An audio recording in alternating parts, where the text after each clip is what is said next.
Why is it so hard to save money? Seriously, if you've ever stared at your bank account at the end of the month, thought about how much you actually make, and just wondered, where on earth did it all go? Believe me, you are not alone. It's this completely universal frustration, right? Feeling totally broke despite bringing in a perfectly good paycheck. Well, today, we're going to uncover a massive financial blind spot, one that's probably draining your bank account right this second, without you even realizing it. Welcome to this explainer. I am so thrilled to have you here because we're looking at something that will fundamentally shift how you view your money. We're talking about needs versus wants. Now hold on, I know exactly what you're thinking. Needs and wants, come on, I learned that in elementary school. But here's the thing, while this distinction sounds incredibly simple, it's actually the single most important skill in personal finance. Honestly, almost everything else you do, budgeting, saving, paying off debt, investing, it all completely depends on getting this right. Okay, let's dive into the roadmap for this explainer. We're going to hit 5 key areas today. First, we'll establish the core definitions. Then, we'll look at the classification trap, followed by navigating the gray zone. After that, we'll give you a practical framework. And finally, we'll wrap up with some common financial mistakes. All right, let's get started and uncover that hidden cash in your budget. Section 1. The core definitions, establishing the baseline. Now, going over these basic definitions might sound a bit like Personal Finance 101, but I promise you, these concepts are the absolute linchpin of wealth building. If you don't build on a solid foundation, the whole house just comes crumbling down. So the definition of a need is actually incredibly strict. It encompasses the expenses required to maintain your basic survival, your health, your safety, and your ability to earn an income.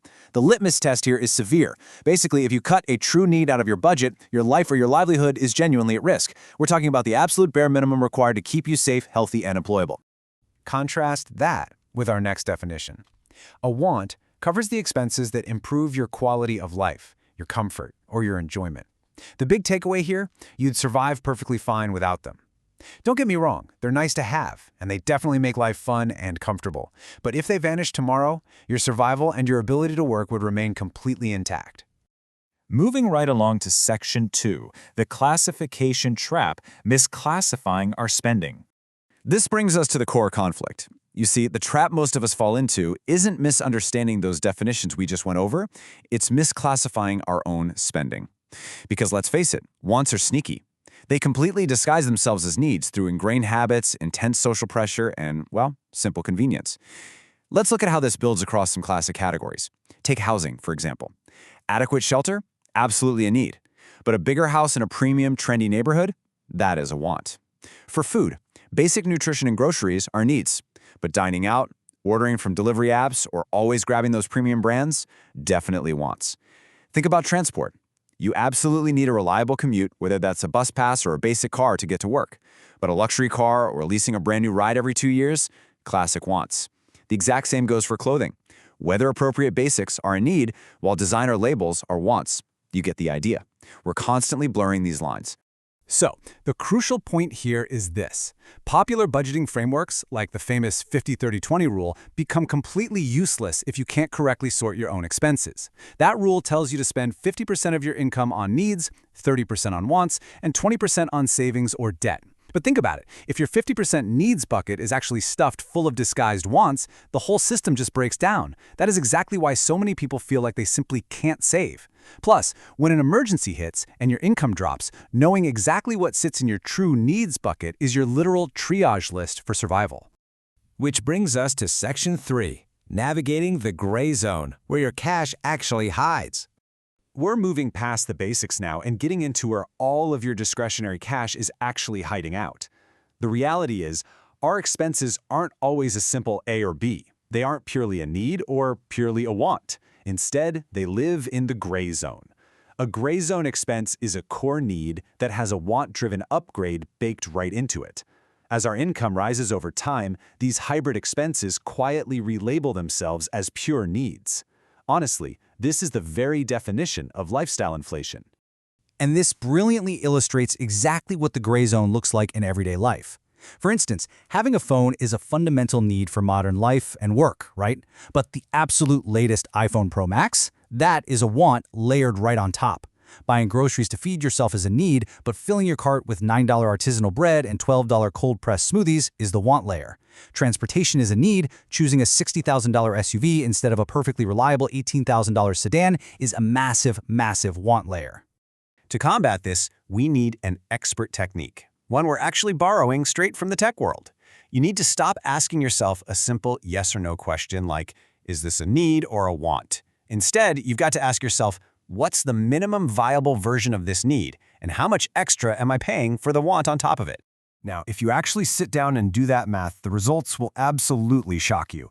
That specific gap, the extra premium you're paying for the want layered on top of the base need, typically accounts for 20 to 40% of a household's entire spending. 20 to 40%! It is literally just sitting there, hiding in plain sight, disguised as a necessary expense. Catching this little trick is the ultimate key to building long-term wealth. Okay, let's move to Section 4, a practical framework, how to audit your budget. Now that we've diagnosed the problem and found where the money is hiding, let's transition into some actionable steps you can take right now to triage your own finances. Here is your practical, operational framework to audit your budget. Step 1. List out absolutely every single recurring and monthly expense. Step 2. Ask diagnostic questions for each item. Step 3. Split those gray zone, hybrid expenses into a need portion and a want portion, and try to track them separately if you can. And Step 4. Revisit this list quarterly. Why quarterly? Because your needs and wants shift as your life stages shift. For example, owning a car might be a heavy want if you live in a city with fantastic public transit, but it becomes a strict, unavoidable need if you move out to a rural area with zero transport options. When you're doing Step 2 of that framework, asking those diagnostic questions, this is the absolute most important one to focus on. Look at the expense and ask yourself, would I face real harm like health issues, compromised safety, job loss, or legal trouble without this? You've got to be brutally honest here. Is there a cheaper version that fulfills the exact same core function? Are you actually paying for the function itself, or are you just paying for status, comfort, or maybe a habit you just don't want to break? Finally, Section 5, common financial mistakes and psychological pitfalls. To wrap up our explainer, we really need to talk about the psychological spending pitfalls that can completely derail this entire process, even for the most financially literate people out there. Watch out for these traps. First up is anchoring to past spending. Saying something like, well, I've always had premium cable, is absolutely not a justification for a need. Second is social needs creep. This is when we start treating social obligations, like expensive gifts or big group trips, as fixed needs rather than what they really are, negotiable wants. Third is convenience bias. This is labeling something a need simply because not having it is super inconvenient, rather than because your life or health actually depends on it. And finally, emotional needs mislabeled as financial needs. This happens all the time when retail therapy or stress spending gets falsely rationalized as a self-care need, when in reality it's just a want with a coping function. I want to leave you with this final, provocative thought to critically evaluate your own habits. Take a hard look at your very last purchase. Did you buy the minimum viable need, or was it a want in disguise? The true power to transform your budget doesn't come from some magical new app. It comes from being honest with yourself about what is truly essential. Audit your expenses, find those gray zones, and go uncover your hidden cash. Thanks so much for joining me on this explainer, and happy saving.